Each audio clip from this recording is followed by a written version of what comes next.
भरतपुर, धौलपुर और डीग के जाट समाज को आरक्षण देने की मांग को लेकर 22 जून को भरतपुर में होने वाली हुंकार रैली अब केवल एक सामाजिक आयोजन नहीं रह गई है, बल्कि यह राजस्थान की राजनीति और सरकार दोनों के लिए बड़ी चुनौती बनने जा रही है। इसकी सबसे बड़ी वजह है राष्ट्रीय लोकतांत्रिक पार्टी के सुप्रीमो और नागौर सांसद हनुमान बेनीवाल की जाट आंदोलन में एंट्री। नमस्कार, मैं हूं नीरज मेहरा और आप देख रहे हैं पीके टाइम्स की खास खबर। सांसद हनुमान बेनीवाल ने ऐलान किया है कि वे स्वयं भरतपुर जाट हुंकार रैली में शामिल होंगे और जाट समाज के आरक्षण की लड़ाई को सड़क से लेकर सदन तक मजबूती से उठाएंगे। उनके तेवरों ने आंदोलन को एक नया राजनीतिक और जनाधार वाला आयाम बना दिया है। बेनीवाल का कहना है कि एक ही समाज, एक ही राज्य, फिर अलग अलग नियम क्यों। हनुमान बेनीवाल का कहना है कि भरतपुर, धौलपुर और डीग के जाट समाज को आज तक आरक्षण से वंचित रखना कहीं न कहीं सामाजिक न्याय की मूल भावना के खिलाफ है। बेनीवाल ने सवाल उठाया कि जब राजस्थान के अन्य जिलों में जाट समाज को आरक्षण का लाभ मिल रहा है तो भरतपुर संभाग के जाटों को अलग से क्यों व्यवहार किया जा रहा है। उनका कहना है कि एक ही समाज के लोगों के लिए एक ही राज्य में अलग अलग व्यवस्था, अलग अलग नियम न्याय संगत नहीं हो सकती है।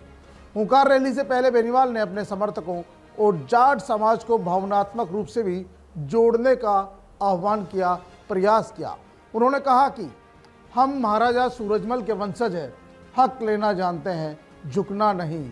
जब भरतपुर उठता है तो दिल्ली तक अपनी बात मनवाकर ही लौटता है। हनुमान बेनीवाल के इस बयान के बाद आंदोलन को ऐतिहासिक और सामाजिक अस्मिता से जोड़कर देखा जा रहा है। उन्होंने ये भी कहा कि जब सीधी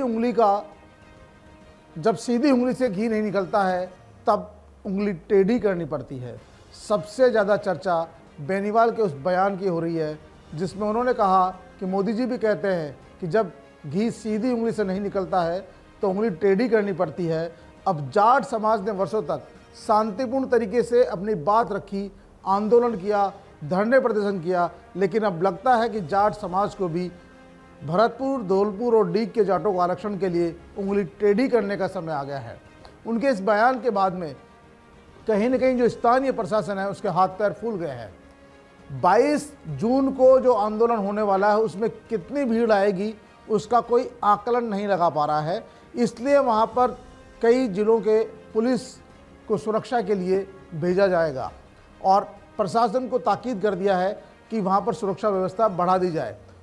पुलिस प्रशासन का और जिला प्रशासन का कहना है कि जो हुंकार रैली होगी वहाँ पर आप अपनी बात शांति से रखें और किसी भी तरह का हुड़दंग नहीं मचाए। उसको कि रैली की आड़ में कोई दूसरा असामाजिक तत्व कहीं यहाँ पर कुछ गलत घटनाक्रम को अंजाम नहीं देती। यदि यह हिंसक हो गई रैली किसी भी तरह से तो नुकसान हो सकता है। इसीलिए प्रशासन, खुफिया तंत्र, तमाम जो लोग हैं वो लगातार कोशिश कर रहे हैं जाट समाज के लोगों से भी मिलने की और हनुमान बेनीवाल से भी संपर्क करने की कोशिश कर रहे हैं कि रैली जिस तरह हुंकार रैली होती है वैसे ही रहे, इसमें किसी भी तरह का हिंसा को स्थान नहीं दिया जाना चाहिए, क्योंकि बहुत सारे लोग चाहते हैं कि ये रैली भड़के, क्योंकि बहुत लंबे समय से जाट समाज के लोग आरक्षण की मांग को लेकर धरना प्रदर्शन कर रहे हैं। लेकिन इसके बावजूद जब सरकार ने नहीं सुनी, हालांकि पूर्व महाराजा विश्वेंद्र सिंह का कहना था कि जाट आरक्षण को लेकर राजस्थान सरकार ने चिट्ठी केंद्र सरकार को भेज दी है तो फिर उसको केंद्र सरकार लागू क्यों नहीं कर रहा। और ये लागू करने के लिए ही हुंकार रैली की जा रही है ताकि हनुमान बेनीवाल समेत जो दूसरे सांसद हैं वो संसद में इस मांग को पुरजोर तरीके से उठा सके। यहाँ जब हनुमान बेनीवाल पहुँचेंगे तो हनुमान बेनीवाल का कहना है कि उनके साथ भी बड़ी संख्या में समर्थक भरतपुर जाएंगे और रैली ऐतिहासिक होने वाली है। भरतपुर, धौलपुर और डीग के जाट समाज भी लगातार रैली को सफल बनाने के लिए घर घर जाकर पीले चावल बांट रहे हैं, लगातार संपर्क में जुटे हुए हैं, क्योंकि जाट समाज के लिए भी ये बड़ा सवाल है, क्योंकि वो लंबे समय से इस लड़ाई को लड़ रहे हैं लेकिन अभी तक सरकार लगातार इसको टालमटोल कर रही है और यहाँ के जो युवा हैं उनको नौकरियों में ओबीसी आरक्षण का लाभ नहीं मिलता है, जिसके चलते युवाओं में कहीं न कहीं असंतोष बढ़ रहा है। अब जाट समाज की इस आरक्षण रैली में हनुमान बेनीवाल का साथ मिलने से ये ताकत डबल हो गई है। इसीलिए प्रशासन कहीं न कहीं डरा हुआ है राजनीतिक विश्लेषकों का भी मानना है कि अब तक जाट आरक्षण की मांग सीमित दायरे में चल रही थी, लेकिन हनुमान बेनीवाल के खुलकर मैदान में आने से आंदोलन को एक नया नेतृत्व और नई ऊर्जा मिल सकती है। बेनीवाल का किसान और जाट समाज में प्रभाव किसी से छिपा नहीं है। यही कारण है कि उनकी भागीदारी के बाद सरकार और प्रशासन दोनों की नज़रें भरतपुर की हुंकार रैली पर टिक गई है। हनुमान बेनीवाल के भरतपुर आने को लेकर सरकार और प्रशासन की चिंता बढ़ गई है।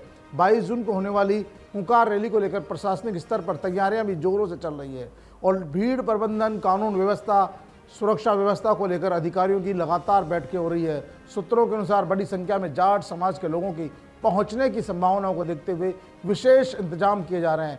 सबसे बड़ा सवाल यह है कि कई वर्षों से जाट समाज के लोग शांतिपूर्ण तरीके से आरक्षण की मांग उठा रहे हैं, लेकिन समाधान अब तक क्यों नहीं निकला। ऐसे में सबसे बड़ा सवाल यह है, क्या हनुमान बेनीवाल की एंट्री इस आंदोलन को निर्णायक मोड़ तक पहुंचाएगी? क्या भरतपुर की जो हुंकार रैली है सरकार पर दबाव बनाने में सफल होगी, या फिर यह आंदोलन भी पिछले आंदोलनों की तरह ही सिर्फ आश्वासनों तक सीमित रह जाएगा? माना जा रहा है कि 22 जून को होने वाली हुंकार रैली एक रैली नहीं बल्कि राजस्थान की सामाजिक और राजनीतिक दिशा तय करने वाला बड़ा शक्ति प्रदर्शन साबित होगी। अब पूरे प्रदेश की नज़रें और सरकार की नज़रें भी भरतपुर टिकी है और आखिरकार लोगों को लगता है कि इस रैली से कोई न कोई निर्णायक फैसला हो सकता है। पीके टाइम्स की इस खास खबर में फिलहाल इतना ही। ताज़ा तरीन खबरों को देखते रहिए पीके टाइम्स। मरुधरा से खुद को जोड़ने के लिए सब्सक्राइब करें और बने रहें पीके टाइम्स के साथ।